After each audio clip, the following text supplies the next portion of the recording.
नमस्कार, मैं सुरांधा आप सभी दर्शकों का अन्नदाता कार्यक्रम में स्वागत करती हूं। हमारे देश का किसान जन का पोषक है, वो श्रम का देवता है, अन्नदाता है। उसमें ही भारत की आत्मा निवास करती है। ऐसे ही किसानों की प्रगति के लिए हम खेती बाड़ी से जुड़ी हुई बहुत सी नई लाभकारी जानकारियां लेकर हर रोज सुबह आते हैं। तो चलिए कार्यक्रम शुरू करने से पहले देखते हैं क्या है आज के अन्नदाता में। प्रदेश में हर साल कई प्रकार के फलदार पौधों का रोपण किया जाता है। पौधारोपण के मामले में अपना देश अग्रणी देशों में से एक है, लेकिन पेड़ों की सर्वाइवल दर काफी कम है। इसी प्रकार पुराने फल बागों का भी यही हाल है। इसके मुख्य वजह पौधों की देखभाल में कमी और किसानों के बीच उचित जानकारी का अभाव होना है। आइए बागबानी विशेषज्ञ डॉक्टर रूबी रानी से फल बागों की देखरेख के बारे में जानते हैं। तो सबसे पहले किसान भाइयों, मैं बताना चाहूँगी कि बगीचे की देखभाल, बगीचे का प्रबंधन सालों भर अगर सही ढंग से करेंगे तो उसमें कीड़े लगने की संभावना, व्याधि लगने की संभावना बहुत ही कम होती है और उन पे आने वाले खर्च में काफ़ी कम हो जाती है। साथ ही साथ आपके जो उत्पाद होते हैं, फल होते हैं, उनकी गुणवत्ता भी काफ़ी अच्छी होती है। नई तकनीक के द्वारा पुराने फल बाग के पेड़ों को दोबारा उत्पादक बनाया जा सकता है। फलों की तुड़ाई के बाद आमतौर पर बरसात में ज्यादातर पेड़ों पर ऊपर से पत्तियां पीली होने लगती है और धीरे धीरे शाखाएं एक के बाद एक सूखने लगती है। इसकी कटाई छटाई करना बेहद जरूरी होता है।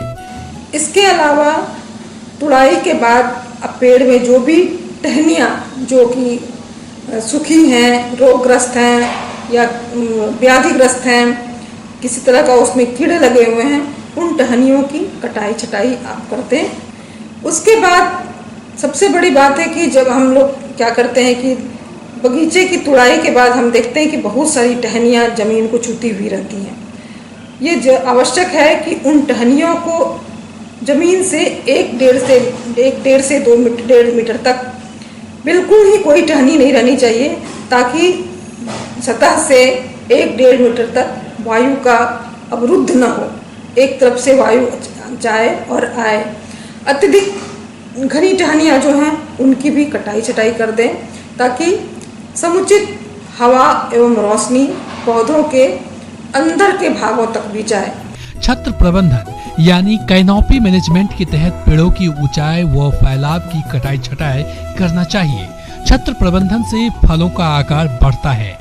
पेड़ों की आयु बढ़ने के साथ ही उनमें लगने वाले रोगों का आसानी से इलाज होता है।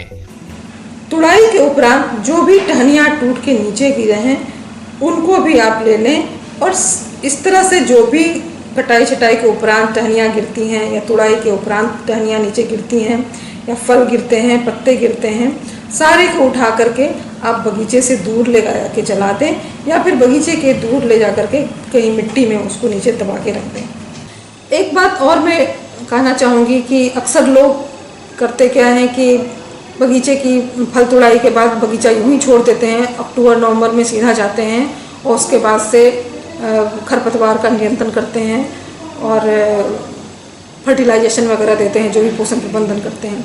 मैं आपको बता दूं कि खरपतवार का नियंत्रण आप शुरू से करें। ऐसा करने से आपके बगीचे में लगने वाले 30 से 40% रोग कीट कम हो जाएंगे और उस पर होने वाले प्रबंधन में भी, खर्च में भी आपकी कमी आएगी। फलों की तुड़ाई के उपरांत अधिकांश फल बागों में अक्टूबर माह में खाद्य और उर्वरकों को दिया जाता है, जिससे पौधों की बढ़वार ठीक ढंग से होती है। वैसे तो फल बागों में खाद का प्रयोग पेड़ों की आयु अनुसार किया जाता है, लेकिन 4 से 5 वर्ष पुराने आम के बाग में प्रति पेड़ 40 ग्राम गोबर की खाद, 1 किलोग्राम यूरिया, SSP 450 ग्राम और 750 ग्राम पोटाश देना चाहिए। अमरूद के बाग में 40 ग्राम गोबर की खाद, 400 ग्राम यूरिया, पोटाश और SSP 200 ग्राम प्रति पेड़ देना चाहिए। इसके बाद कहीं हमारे राज्य में बहुत सारे बगीचे ऐसे बागों में हैं जहाँ पर कि नियमित रूप से बाढ़ आ जाती है। पानी 2-4 दिन भी कभी कभी ठहरता है, कभी कभी ज़्यादा दिन तक भी पानी रह सकता है। इसलिए वैसे क्षेत्र में जहाँ बाढ़ का पानी ज़्यादा दिन तक या कम दिन तक रहता है, उसमें पानी निकल जाने के बाद विशेष ध्यान देने की आवश्यकता होती है। वो जल्दी से जल्दी सूख जाए, इसलिए एक हल्की सी प्लाइंग करती है। खासकर पौधे के जड़ क्षेत्र में यह आवश्यक है कि थोड़ी गुड़ाई कर दें और आसपास के क्षेत्र में भी गुड़ाई कर दें ताकि पानी जल्दी से जल्दी सूख जाए। और वो गुड़ाई किए हुए भाग में आप बेबिस्टीन जो है वो 3 ग्राम प्रति लीटर की मात्रा में डाल करके जब सूख जाए तो उसका बेबिस्टीन का छिड़काव करें, उस पर पूरे पेड़ में छिड़काव करें। इसके अलावा कॉपर ऑक्सीक्लोराइड जो कि कॉन्टैक्ट फंजिसाइड है उसका छिड़काव अवश्य करें। साथ ही साथ कीटनाशी का भी पूरे पेड़ पर छिड़काव करें। जो भी टहनियाँ आक्रांत हो उसको काट दें और कटे हुए भाग पे जहाँ भी काटे कटाई छटाई करें। कटे हुए भाग पे कॉपर ऑक्सीक्लोराइड या तूतिया और चूने का 5:100 के अनुपात में घोल बनाकर उसका लेप लगाएं। ये अत्यावश्यक है, नहीं तो पौधे को सूखने की संभावना बहुत ज़्यादा रहती है। अगर तुड़ाई के उपरांत आप इस तरह का प्रबंधन करेंगे और इस तरह से उपचार करके आप अपने पौधे को बगीचे को स्वस्थ रख सकते हैं और साथ ही आप अच्छे उत्पाद भी प्राप्त कर सकते हैं। ब्रेक के बाद आप सभी दर्शकों का अन्नदाता कार्यक्रम में स्वागत है। चलिए अब रुक करते हैं अगली कड़ी की ओर। प्रदेश के अधिकतर इलाकों में इस समय बरसात हो रही है। ऐसे में मुर्गी पालन से जुड़े किसानों के सामने कई परेशानियां खड़ी हो जाती हैं, क्योंकि इनकी मुर्गियों में कई घातक रोग पनपने लगते हैं जो कि इस बिजनेस को तबाह कर सकते हैं। ऐसे में मुर्गी फार्म की सही देखरेख करके आप होने वाले नुकसान से बच सकते हैं। देखिए ये खास रिपोर्ट। हमारे मुर्गी पालक भाइयों, बरसात का मौसम है और आप जब व्यवसायी मुर्गी पालन करते हैं तो विभिन्न आयामों पे आपको विशेष ध्यान देना है ताकि मुर्गियों में रोग बीमारी कम हो और आपकी आय अधिक से अधिक हो। तो जो मुर्गी पालन व्यावसायिक रूप से कर रहे हैं, बड़े कमर्शियल फार्म जिनके पास हैं, उनको यह ध्यान देना है कि अपने फार्म में जो बेडिंग्स हैं, मुर्गियों का बिछावन है, उस बिछावन में एक तो मुर्गियों के जो मल हैं उससे भी काफ़ी उसमें मॉइस्चर आ जाता है, नमी आ जाती है और ये नमी आने के वजह से बहुत प्रकार के जो विषाक्त गैस हैं, अमोनिया जैसे गैस काफ़ी ज़्यादा बनते हैं। तो नमी कम करने के 2-3 उपाय हैं। एक, जो आप अपने फार्म का जो वेंटिलेशन है, हवा का आवागमन है, उसको अवरुद्ध होने से बचाएं। आपके जो मुर्गी फार्म में जो जालियां हैं उसमें मकड़े के भी काफ़ी जाल इस समय लगते हैं, उसको नियमित रूप से साफ़ करें। अपने बेडिंग्स को, जहाँ पे बिछावन है, उसको डेली रेकिंग करें। रेकिंग मतलब हुआ कि कोई एक आप ऐसा यंत्र बना लें जिसको मैनुअली उसको कोड़ें, कहने का मतलब उसको कुड़ाई कर दें ताकि ऊपर मैट न बने। ऊपर जब अगर मैट बन जाती है तो उसमें भी गैस काफ़ी हद ज़्यादा निकलता है। अगर ज़्यादा गीलापन हो रहा है तो वो बिछावन को बदलें, सूखे बिछावन को उस जगह पे डालें। आप हो सके तो चूना का प्रयोग करें, जो चूना आपका छिड़काव करें ताकि चूना जब आपके बिछावन में मिलेगा तो उससे भी जो गैस बनते हैं वो कम होते हैं, उसमें मॉइस्चर कंट्रोल हो जाता है। दूसरी बात होगी कि उनके आहार प्रबंधन की।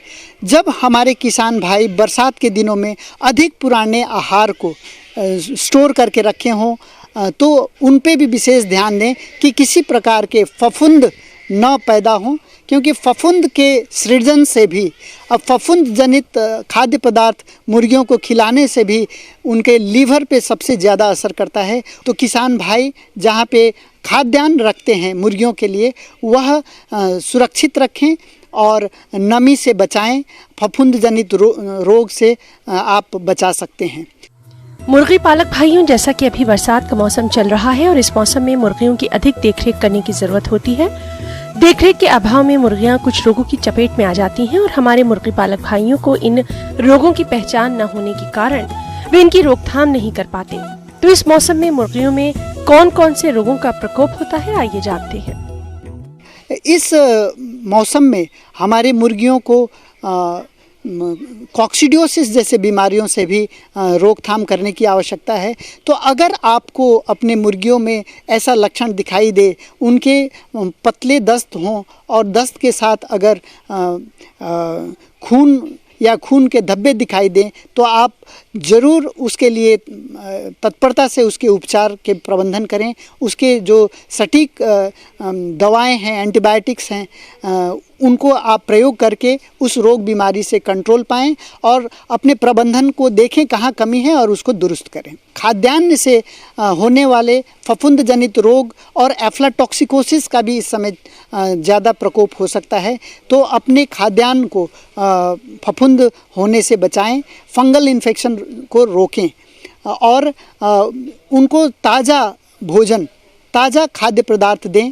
और मकई खास करके और बादाम की खल्ली का अगर प्रयोग कर रहे हों तो बरसात के दिनों में उसको आप विशेष रूप से ध्यान दें। हमारे देहाती मुर्गी पालन करने वाले जो हमारे छोटे किसान हैं वो ज़रूर रूप से बरसात से पहले या बरसात के दिनों में कृमिनाशक दवाओं का ज़रूर प्रयोग करें। अगर किसान भाई अपने फार्म में चूज़ों का पालन कर रहे हैं तो उसमें तो विशेष रूप से ध्यान देना है कि बरसात के दिनों में जब लगातार 2-3 दिन बारिश होती है तो बाहर का तापमान काफ़ी गिर जाता है।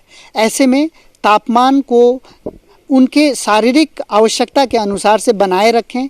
उसमें कृत्रिम रूप से जो हीटर्स की व्यवस्था करनी है एवं उनके रात का जो प्रबंधन है उसके घर में चारों तरफ से पर्दा लगा कर रखना है एवं कृत्रिम तापमान के जो बल्ब वगैरह लगाते हैं या हीटर्स लगाते हैं उससे संचालन करना है कि तापमान जो ज़्यादा गिर रहा है उससे छोटे चूज़ों में ठंड ना लगे। ब्रेक के बाद एक बार फिर आप सभी का अन्नदाता में स्वागत है। बढ़ते हैं अगली प्रस्तुति की ओर। मौसम के अनुसार प्रबंधनों पर ही टिकी है आपकी खेती बाड़ी, इसलिए मौसम पूर्वानुमान और उस पर आधारित साप्ताहिक कृषि सलाह इस प्रकार है।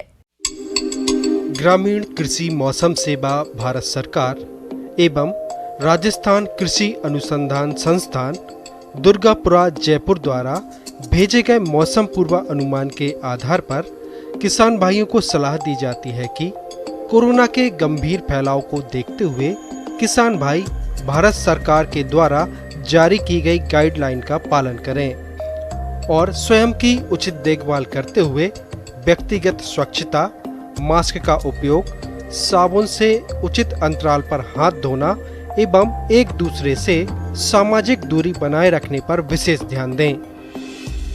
वर्षा के पूर्वानुमान को देखते हुए सिंचाई एवं पौध संरक्षण रसायनों का छिड़काव मौसम के खुले होने के बाद ही करें। खरीफ की फसल में सफेद लट का प्रकोप हो सकता है।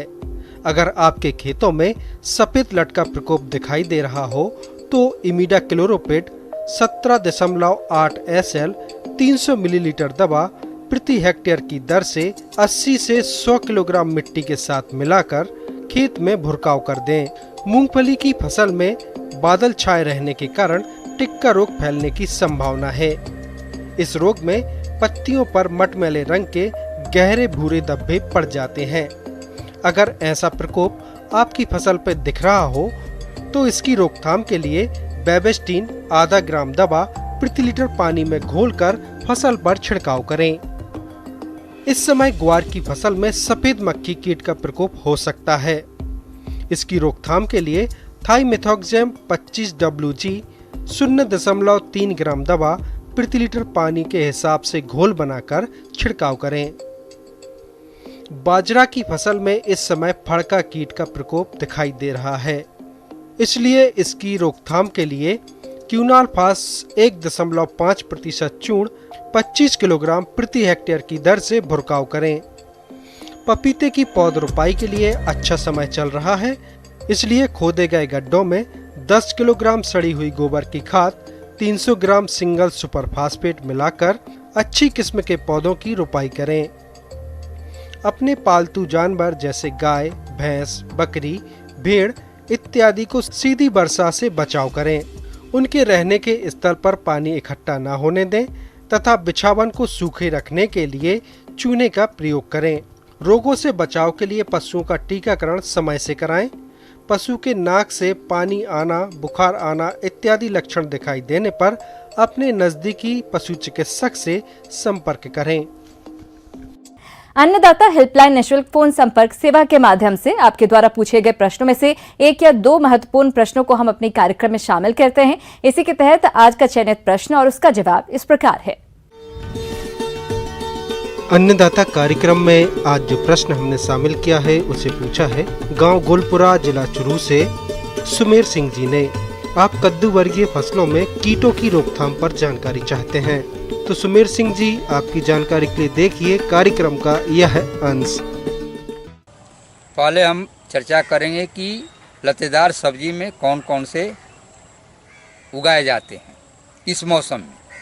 तो लतेदार सब्जी में कद्दू, करेला, नेनुआ, झिंगनी एवं खीरा को हम लतेदार सब्जी के लिए उगाते हैं। इसमें अब कद्दू वर्गीय में कद्दू पर तब रेड पंपकिन एक कीड़ा आता है जो नारंगी के तरह ऊपर वाला पंख होता है, निचले जो है काले रंग का कीड़ा है। यह कीड़ा जो है छोटे छोटे पत्तियों को खाकर सुखा देता है जिससे कि पौधा मर जाता है। ये 2 पत्तियां या 3 पत्तियों पर इसका आक्रमण ज़्यादा होता है। तो उसके लिए हम लोग राख में थोड़ा सा मिट्टी तेल मिला लें। बहुत कम, अधिक मात्रा में मिट्टी तेल मिलाएंगे तो उसमें जलने की संभावना ज़्यादा रहती है। इसीलिए जो है राख में थोड़ा सा मिट्टी तेल मिलाकर उस पर भुरकाव कर देंगे, या कोई रासायनिक डस्ट का भी इस्तेमाल कर सकते हैं, या भुरकाव कर देंगे तो रेड पंपकिन बीटिल का जो है आक्रमण नहीं के बराबर हो। यदि कोई दवा का इस्तेमाल क्लोरोपाइरिफॉस 3 ml 1 लीटर पानी में घोल बनाकर 10 दिन के अंतराल पर छिड़काव करेंगे तो रेड पंपकिन का आक्रमण नहीं के बराबर होगा। ये जो है सभी लतेदार सब्जियों के जो उगने वाले हैं उसमें हम लोग प्रबंधन करेंगे। कद्दू वर्गीय फसलों में रस चूसने वाले कीड़ों का प्रकोप भी अधिक होता है। ये कीट पौधे के कोमल भागों का रस चूस लेते हैं जिससे पौधों की बढ़वार रुक जाती है और कई रस चूसक कीट फसलों में बीमारियों को भी फैलाते हैं। इनके नियंत्रण के लिए नीम का तेल 5 मिलीमीटर प्रति लीटर पानी में घोलकर छिड़काव करें। कीटों का प्रकोप अधिक होने पर इमिडाक्लोरपिड 1 मिलीलीटर दवा प्रति 3 लीटर पानी में घोलकर छिड़काव करें। दूसरा का आता है फ्रूट फ्लाई। यह फल मक्खी जो है ये कद्दू, खीरा, करेला, नेनुआ और इसका आक्रमण ज़्यादा होता है। तो इसके लिए हम लोग क्यूलियोर जो फल मक्खी के नर को आकर्षित करता है और उसमें फंस जाता है, जिससे कि समूचे नर को हम लोग मारते हैं, जिससे कि मैटिंग नहीं होगा तो हम लोग इसका आक्रमण जो होगा नहीं के बराबर होगा। तो आप फेरोमोन ट्रैप का इस्तेमाल कीजिए जिसमें हम लोग क्यूलियोर का इस्तेमाल करते हैं। उसे भी हम लोग को फल मक्खी का आक्रमण को रोका जा सकता है। यदि इससे नहीं रुक रहा है तो हम लोगों को चाहिए कि कोई केमिकल का दवा का इस्तेमाल करें। तो फ्लावरिंग स्टेज में या फ्रूटिंग स्टेज में लग रहा है तो उस समय नीम पर आधारित कोई दवा, निम्बिसिडिन या नीमाजोल 4 ml 1 लीटर पानी में घोल बनाइए और छिड़काव कीजिएगा तो उसमें फल मक्खी का आक्रमण नहीं के बराबर होगा।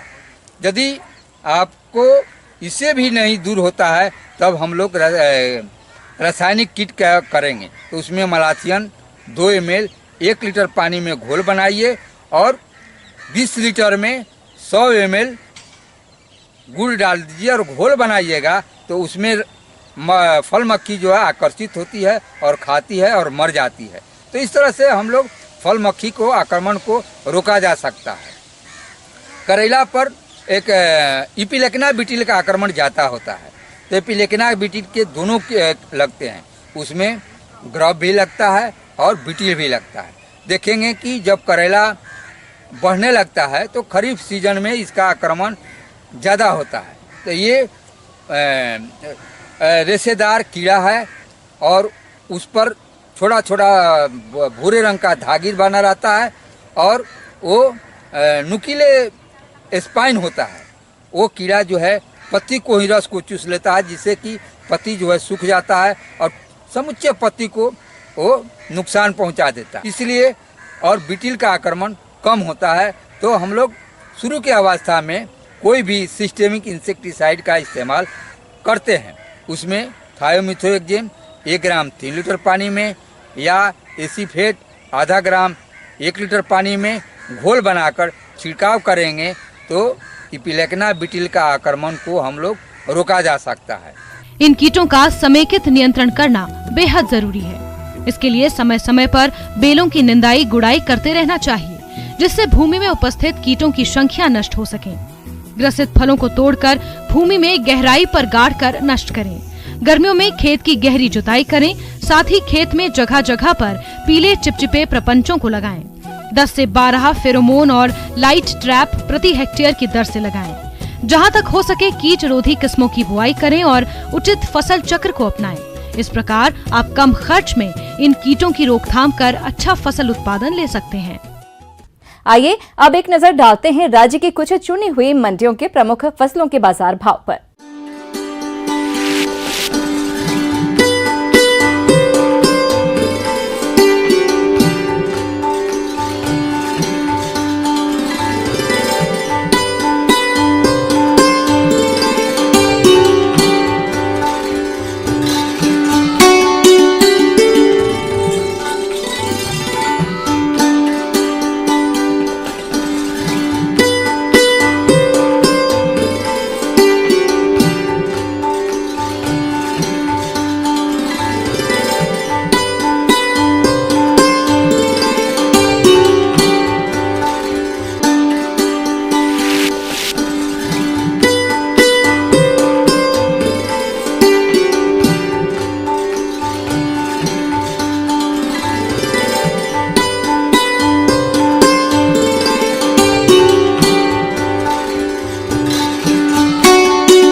किसान भाइयों, अन्नदाता आपकी सेवा के लिए संकल्परत है। कृषि संबंधित समस्या एवं सुझावों के लिए आप हमें इस पते पर संपर्क कर सकते हैं। प्रोड्यूसर अन्नदाता, news 18 Rajasthan, Ramoji film city, Hyderabad 501512। साथ ही आप हमें ईमेल भी कर सकते हैं। हमारा ईमेल है p18annadatarajasthan@nw18.com। इसके अतिरिक्त आप हमें निःशुल्क हेल्पलाइन नंबर 180041921555 पर सोमवार से शनिवार सुबह 10 बजे से शाम 4 बजे के बीच संपर्क कर सकते हैं। किसान भाइयों, अब समय हो रहा है आपसे विदा लेने का, तो हमारी पूरी अन्नदाता टीम को दीजिए इजाजत। कल फिर आपसे मुलाकात होगी कृषि संबंधित कुछ और महत्वपूर्ण जानकारियों के साथ। नमस्कार।